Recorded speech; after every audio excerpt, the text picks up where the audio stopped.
एक aptitude test का एक छोटा सा एग्जांपल देता हूँ, शायद मैंने आपको रेगुलर क्लास में बताया हो। एक बंदा था जिसको इंटरव्यू को कॉल लेटर आया मुंबई से। मुंबई की एक बहुत बड़ी कंपनी, वहाँ पे इंटरव्यू थी as a manager, chief manager.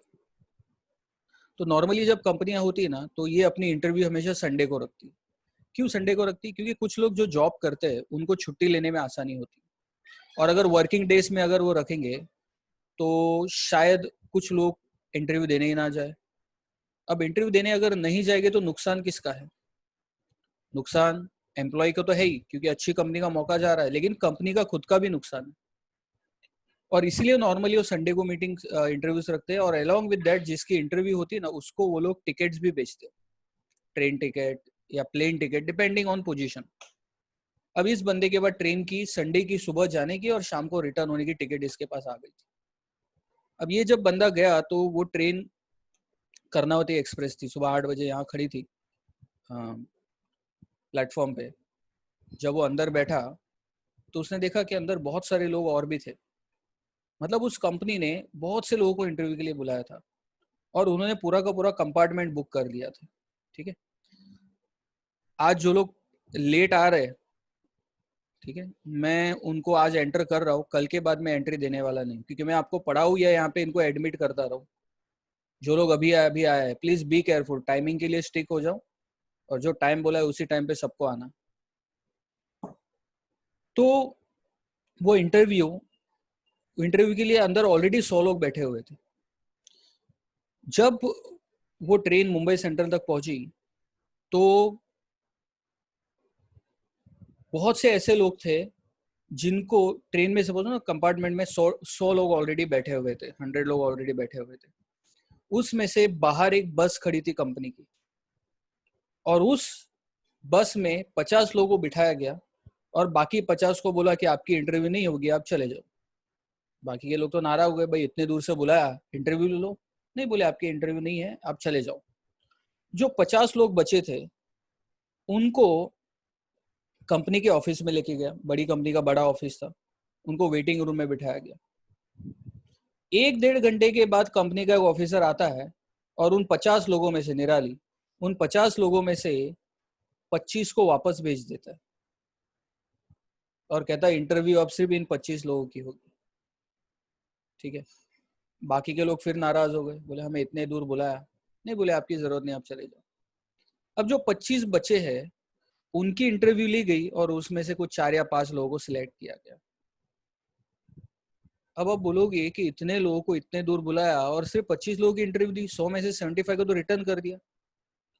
तो असली सिचुएशन ऐसी थी कि ट्रेन में उस कंपार्टमेंट में पहले से ही उस कंपनी के बड़े ऑफिसर्स नॉर्मल लोगों की तरह बैठे हुए थे, और वो उस डिब्बे में जितने एम्प्लॉयज बैठे थे ना, उनको वो लोग ऑब्जर्व कर रहे थे चुपचाप। देखो, जब आपको पता है ना कि इंटरव्यू आपकी, आप तो बहुत अच्छे अच्छे कपड़े पहन के एकदम सोफिस्टिकेटेड बन के जाओगे, लेकिन जब आपको पता है कि कोई आपको देख नहीं रहा है, तब आपका बिहेवियर कैसा होता है? दोस्तों के साथ कैसे गप्पे मारते हो, कैसे चलते हो, कैसे चिल्लाते हो, कैसे भागते हो। ये नॉर्मली लोग ऐसा बिहेव करते हैं। कुछ लोग विमल खा रहे हैं, कोई ये गुटखा खा रहा है, कोई स्मोक कर रहा है, कोई ये कर रहा है, कोई गालियां दे रहा है। ये उन्होंने पूरा ऑब्जर्व किया, और जो लोग फालतू लोग थे उन सब को साइड पे कर दिया। भाई तुम्हारा बिहेवियर ही खराब है तो तुम्हारी डिग्री का हम लेके क्या करेंगे? पहले बिहेवियर तो अच्छा हो। उनको बाय बाय कर दिया। कहां से? मुंबई सेंट्रल से। अब जो 50 जन थे जिनको वेटिंग रूम में बिठाया गया, उनको जानबूझ के 1-1.5 घंटे तक बिठाए रखा, और उस रूम में सीसीटीवी कैमरे लगे थे, और बड़े ऑफिसर सीसीटीवी से देख रहे थे। क्योंकि जब हमें 10 मिनट वेट करना होता है ना, तब हमारा असली रूप बाहर आता है। कौन घूमता है, कौन फ्रस्ट्रेटेड हो जाता है, कोई इधर जाता है, कोई उधर जाता है। इतने देर से बुलाया, आधा घंटा हो गया, कोई पूछने नहीं आ रहा है। इससे उनका मेंटल लेवल पता चलता है। ये उन्होंने ऑब्जर्व किया, और वो 50 में से 25 लोगों को भेज दिया। देखो, टॉप लेवल का 75% मेहनत तो उन्होंने ऐसे ही खत्म कर दी। बोले ये लोग क्या मैनेजर बनेंगे? जो 1 घंटा वेट करने में हालत खराब हो रही इनकी, ये लोग क्या मैनेज करेंगे? उनको वहां से डायरेक्टली क्या कर दिया? भेज दिया। अब जो बचे थे उनको सिलेक्ट किया गया, उसमें से कुछ लोगों को जॉब मिल गई। सिर्फ डिग्री के बेस पे जॉब देना पुराना तरीका था। अब नए नए तरीके ढूंढे जा रहे हैं। तो मैंने आपको एक सिंपल एक एग्जाम्पल दिया कि कैसे जॉब दी जाती। ठीक है, मैंने कहीं पे एक बहुत अच्छी किस्सा बताता हूँ। हाँ, एक एक कंपनी थी जो ब्रांडेड शर्ट्स बनाती थी, शर्ट्स, और उसके लिए सेल्समैन के लिए एक बड़ा ऑफिसर चाहिए था। तो जब वो इंटरव्यू के लिए गया ना, तो कंपनी का मालिक वहां बैठा हुआ था। कंपनी के मालिक ने बोला वो एम्प्लॉय से कि आप ये शर्ट मुझे बेच के दिखाओ, अगर आपने ये शर्ट मुझे बेच के दिखाए तो आपको जॉब मिल जाएगी। तो उसने कहा ठीक है, बहुत अच्छी बात है, बेचता हूँ। तो ये एम्प्लॉय शर्ट उठाता है, देखो इसकी क्वालिटी कितनी अच्छी है। मालिक बोलता है उसमें कौन सी बड़ी बात है, सबकी ऐसी क्वालिटी होती है, कुछ नया बताओ ना शर्ट में क्या है। ये एम्प्लॉय बोलता है कि इसमें गर्मी नहीं होती। फिर मालिक तो जानबूझ के अपोज ही करेगा ना। मालिक कहता है अरे कुछ नहीं, इसमें क्या है, तो सारे शर्ट ऐसे ही होते हैं। फिर एम्प्लॉय को समझ में नहीं आता क्या करे। एम्प्लॉय कहता है कि एक मिनट पेन लाओ, मैं इसकी अच्छी अच्छी बातें आपको लिख के देता हूँ। तो एम्प्लॉय के हाथ में पेन आता है, वो ऐसे करता है, ऐसे करके वो सारा जो इंक है ना वो मालिक के शर्ट पे गिर जाती है। अब मालिक की तो अगली मीटिंग होती है बड़े बड़े लोगों के साथ। मालिक बहुत गुस्से में हो जाता है, बोले तुझे अकल नहीं है, मेरे शर्ट के ऊपर सारी इंक उड़ा दी तूने, अभी मेरी अगली मीटिंग है, अब मैं कैसे शर्ट पहनूं, अब मैं घर पे भी नहीं जा सकता। तो एम्प्लॉय बोलता है सर सर सॉरी, माफ करो सर, आप मेरा शर्ट पहन लो, मेरा शर्ट पहन लो, मैं आपको दे देता हूँ ऐसे ही, मैं वो आपका आपका पुराना शर्ट मुझे दे दो, मेरा शर्ट आप ले लो। मालिक बोलता है मैं फ्री की चीज किसी के नहीं लेता। तो एम्प्लॉय बोलता है कोई बात नहीं सर, मुझे आप 1000 रुपए दे दो ना, कोई बात नहीं चलेगा। मालिक बोलता है चल ठीक है, चल शर्ट ला। तो एम्प्लॉय उसको शर्ट देता है। एम्प्लॉय उसकी शर्ट खुद पहन लेता है और अपनी नई शर्ट किसको देता है, मालिक को। और मालिक उसे 1000 रुपए दे देता है। बस इंटरव्यू खत्म। एम्प्लॉय बोलता है देखो सर, मैंने आपको 1000 रुपए में शर्ट बेच के दिखाई, अब आप जॉब मुझे दे दो। तो एम्प्लॉय ने क्या किया, दिमाग लगाया, और इस दिमाग की वजह से उसे वो जॉब मिल गई। ये बताता है प्रेजेंस ऑफ माइंड। ठीक है ना, आप बुक में कितना भी पढ़ो, आपका नॉलेज नहीं बढ़ेगा। आपको आपके पास प्रेजेंस ऑफ माइंड होना ही पड़ेगा। अभी डिग्रियां सबके पास होने वाली है, पुराना टाइम नहीं था। पुराने पता है आपको, आपके आपके दादाजी को पूछना कि उनको जो सर ने या टीचर ने पढ़ाया ना, वो 7वीं पास थे। 7th पास लोग टीचर बन जाते थे। क्यों? क्योंकि तब लोग पढ़े लिखे नहीं थे। अब क्या हो गया, सब लोग पढ़े लिखे हो गए। अब आगे क्या होगा, सबके पास डिग्रियां होगी, कोर्सेज किए होंगे। तो सबके पास है। तो तुम्हारे पास नया क्या है? नया आपके पास होगी आपकी पर्सनैलिटी, आपका विजडम, आपकी सोच, आपका किसी भी काम के लिए एप्टीट्यूड। ये आपको डेवलप करना ही पड़ेगा। और जब नेगेटिव नेगेटिव इंसान होता है ना, उसमें ये सब चीजें नहीं होती, वो कभी भी आगे नहीं बढ़ता। इसलिए आपको ये सब चीजें डेवलप करनी पड़ेगी, because you are future managers. या तो आप फ्यूचर का एंटरप्रेन्योर हो, या तो आप मैनेजर्स हो, या तो आप मैनेज करने वाले हो, या तो आप खुद का कोई फर्म खोलने वाले हो।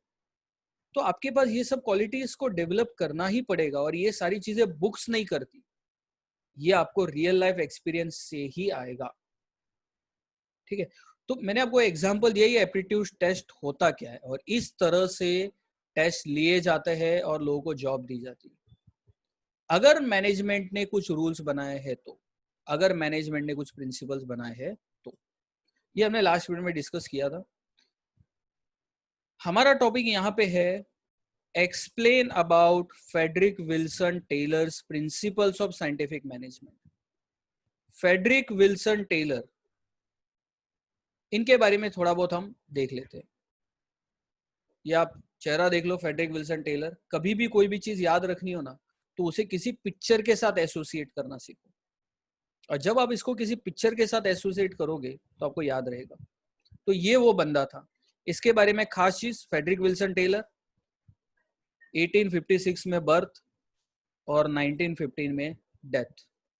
अब आप सोचो 1915 में जिस इंसान की डेथ हो गई है, उसे हम 2020 में पढ़ रहे हैं, मतलब कुछ तो खास बात होगी इस बंदे में। ठीक है, he was mechanical engineer who sought to improve industrial efficiency. He was one of the first management consultants. Tax consultant आपने सुना है, ऑटो कंसल्टेंट आपने सुना है, मैनेजमेंट कंसल्टेंट्स वो भी होते हैं। And Frederick Taylor was first among them.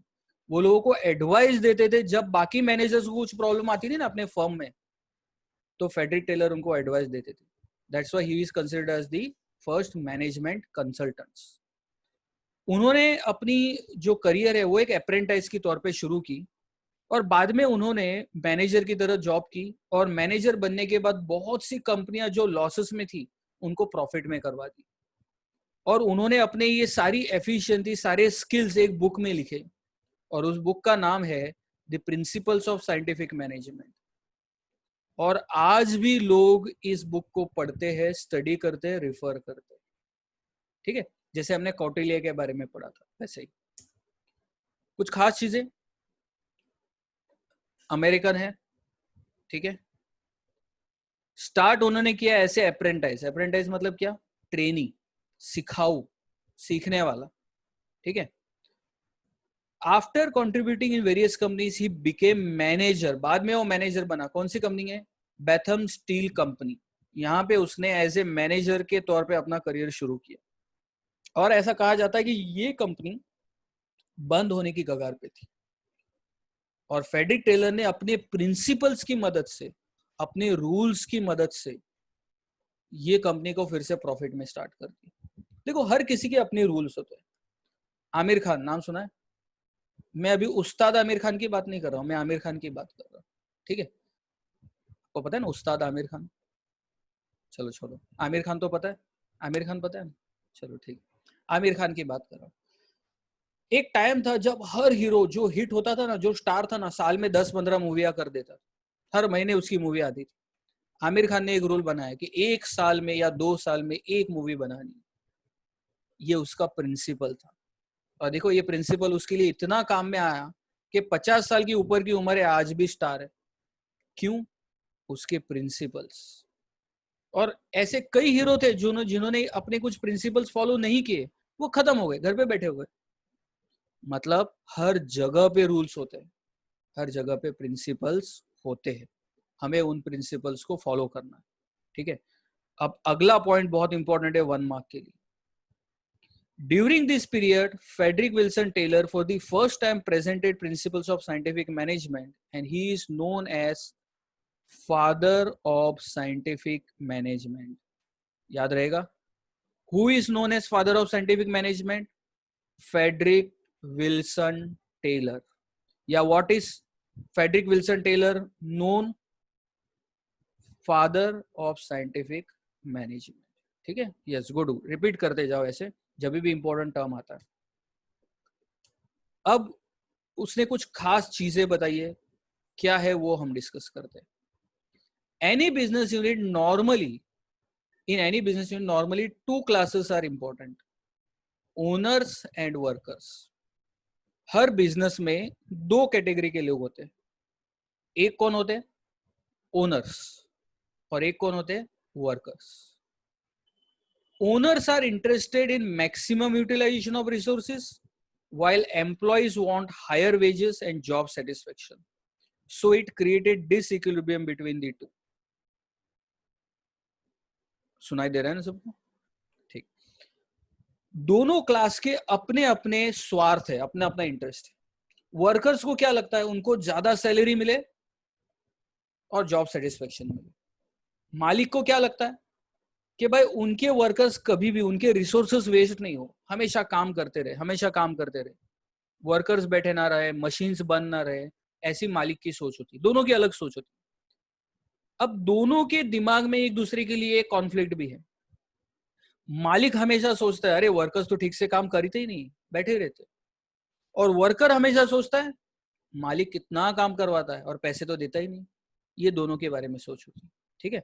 आप देखना, आपके पेरेंट्स या तो बिजनेसमैन हो गए या तो कहीं पे जॉब कर रहे होगे, तो दोनों में आपने मार्क किया होगा, हो सकता है एम्प्लॉय हो सकता है बिजनेसमैन हो, लेकिन अगर वो मालिक है ना, तो हमेशा एम्प्लॉय के बारे में बोलते गए, अरे ये तो काम करता ही नहीं, ये तो टाइम पे आता ही नहीं, इसको सिर्फ सैलरी चाहिए. ये नॉर्मल है. ठीक है. ऐसा नहीं कि आपके पेरेंट्स सब ऐसे ही होते हैं.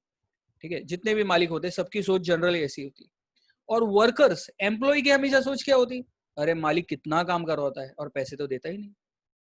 और इस वजह से दोनों के बीच में हमेशा कॉन्फ्लिक्ट होती है. और कॉन्फ्लिक्ट की वजह से, जस्ट मिनट, और कॉन्फ्लिक्ट की वजह से दोनों में हमेशा झगड़े होते रहते। 1 मिनट। ओके, नेक्स्ट क्या बोला यहाँ पे? Frederick Taylor challenge this traditional method and started to develop new method. जो पुरानी मेथड थी ना, फेडरिक टेलर को पसंद नहीं थी और उन्होंने अपनी कुछ नई मेथड्स बताई। वो क्या है वो हम आगे देखेंगे। Workers were asked to work as per order in traditional method. This is called rule of thumb. ये वर्ड बार बार आएगा, याद रखना, rule of thumb. Rule of thumb का मतलब क्या है? जो कहा गया है वो करना है, simple. That is called rule of thumb. आपको दिमाग नहीं लगाना, आपको पूछना नहीं, आपको सोचना नहीं, भाई क्यों बोला गया है, बोला है ना, करो। आपको पता है मिलिट्री में ऐसा होता है कि सामने कोई घर है, उसमें शायद आतंकवादी हो, और अगर कमांडर ने ऑर्डर दिया कि उस घर को उड़ाना है, तो जो नॉर्मल सैनिक होता है ना, वो अपना दिमाग नहीं लगाता, उसे सिर्फ उस ऑर्डर को फॉलो करना है, क्योंकि सुपीरियर ने सोच के ही ऑर्डर दिया होगा ना। बस यही रूल्स पहले फॉलो होते थे बिजनेस में, लेकिन फेडरिक टेलर साहब को ये रूल पसंद नहीं है। There was no voice for workers, मतलब वर्कर्स के लिए कुछ पूछना, कुछ बोलना, कोई आवाज उठाने का कोई ऑप्शन नहीं था। यानी डोमिनेंट कौन थे? सिर्फ ओनर्स। इसलिए आप पुरानी मूवीज देखो, मालिक नौकर, मालिक हमेशा डोमिनेट करते थे, वर्कर्स हमेशा जी हजूरी करते थे। करेक्ट है? क्यों? क्योंकि तब का टाइम ऐसा था। अब वर्कर्स को भी पार्टनर के रूप में देखा गया है। वर्कर्स को नौकर के रूप में नहीं, लेकिन अब क्या देखा जाता है? पार्टनर। क्यों? क्योंकि इन एक्सपर्ट्स ने इमेज बदल दी, ठीक है, सोच बदल के रख दी। This method was challenge by Taylor and the method which is introduced came to be known as scientific management। और ये जो पुरानी मेथड बदली गई, किसने बदली? फेडरिक टेलर ने और एक्सपर्ट्स ने। और ये जो नई मेथड है उसको हम क्या बोलते हैं? Scientific management. साइंटिफिक मैनेजमेंट का हम डेफिनेशन पढ़ेंगे। पहले कुछ खास चीज, scientific management is mental revolution on the part of particular unit of employees in a factory. It's a totally mental revolution towards their tasks, duties, colleagues and owners। Mental revolution मतलब क्या? कि आपको हमेशा एक्टिव रहना है, आपको पता होना चाहिए कि आपका काम क्या है, आपकी ड्यूटी क्या है, आपका सबऑर्डिनेट कौन है, आपका सुपीरियर कौन है, आपका मालिक कौन है, ये सारी जानकारी आपके पास।